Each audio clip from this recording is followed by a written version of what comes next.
Assalamualaikum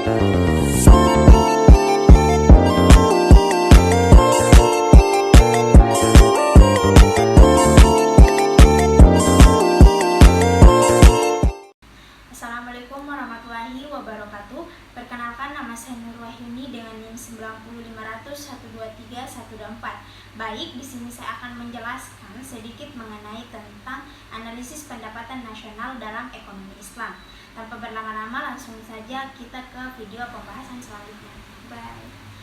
Analisis pendapatan nasional dalam ekonomi Islam merupakan kajian komprehensif yang tidak hanya mengukur nilai moneter barang dan jasa, tetapi juga mengintegrasikan prinsip-prinsip syariah demi mencapai falah atau kesejahteraan dunia dan akhirat yang berkeadilan. Dalam perekonomian dua sektor, interaksi antar rumah tangga dan perusahaan didasarkan pada transaksi yang halal, di mana pendapatan yang diterima dan pengeluaran yang dilakukan harus sesuai dengan tuntunan agama, menghindari israf atau pemborosan dalam konsumsi dan memastikan produksi barang serta jasa yang bermanfaat dan etis, dengan keseimbangan pendapatan nasional yang setara dengan konsumsi yang diukur tidak hanya secara materi, namun juga keberkahannya. Berkaitan dengan fungsi tabungan dan fungsi investasi, ekonomi Islam memandangnya sebagai ibadah dan tanggung jawab, di mana tabungan diorientasikan tidak hanya untuk keamanan finansial tetapi juga untuk tujuan mulia seperti zakat dan haji. Idealnya ditempatkan pada instrumen syariah seperti mudharabah dan wadiyah, sementara investasi harus produktif, halal, dan bertanggung jawab secara sosial serta lingkungan, menggunakan prinsip bagi hasil atau mudharabah dan musyarakah sebagai pengganti riba. Dengan keseimbangan tercapai saat tabungan sama dengan investasi yang berkualitas dan sesuai syariah.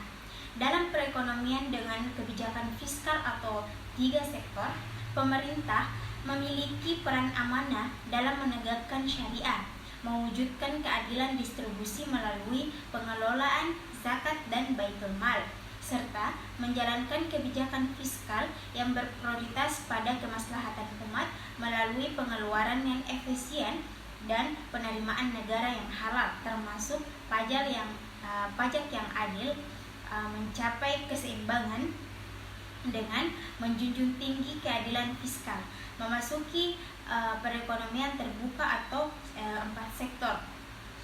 Perdagangan internasional dalam Islam didasarkan pada prinsip saling menguntungkan, kejujuran, dan menghindari praktik haram, di mana ekspor dan impor harus membawa maslahah atau kebaikan dan tidak menimbulkan mudarat atau kerugian, dengan keseimbangan atau yang memperhatikan keadilan dalam hubungan dagang internasional.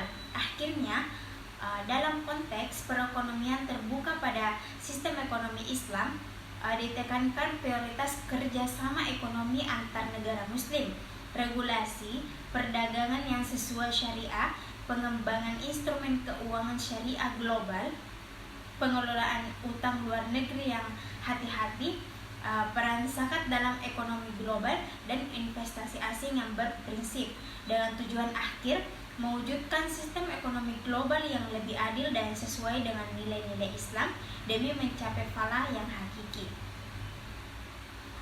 Mungkin itu saja video penjelasan dari saya. Kurang dan lebihnya mohon dimaafkan. Wabillahi taufiq wal hidayah. Wassalamualaikum warahmatullahi wabarakatuh.